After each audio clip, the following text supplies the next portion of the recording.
Pascal Légitimu a eu un enfant avec une chanteuse bien, j'étais femme au foyer et j'aimais ça. Le célèbre trio Les Inconnus sera de nouveau réuni ce lundi 14 novembre à 21h10 sur TF1 dans une fiction dans laquelle de célèbres humoristes, comédiens et chanteurs reprendront leurs sketchs les plus cultes. L'occasion pour Didier Bourdon, Bernard Campan et Pascal Légitimu de faire leurs retrouvailles, eux qui sont également annoncés dans un prochain film qui devrait être réalisé par Riyad Sattouf. Pour rappel, ils ont formé pendant plusieurs années un trio comique devenu culte, que ce soit sur scène mais aussi au cinéma. Certains de leurs sketchs sont devenus des références humoristiques incontournables dans l'Hexagone.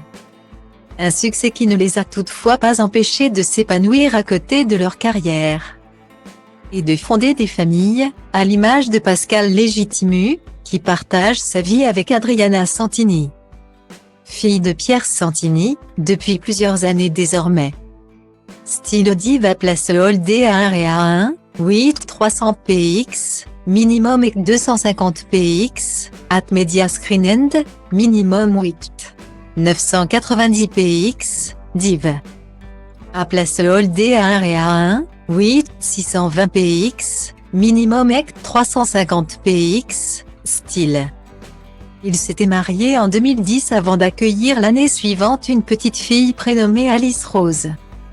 Et depuis, ils semblent inséparables. Mais avant cela, il avait formé, à la fin des années 90, un magnifique couple avec la célèbre chanteuse Pauline Esté, auteure des tubes Le Monde est fou et Oui, je l'adore, et maman de sa fille Luna. Il y a quelques années, elle s'exprimait sur sa relation passée avec l'humoriste.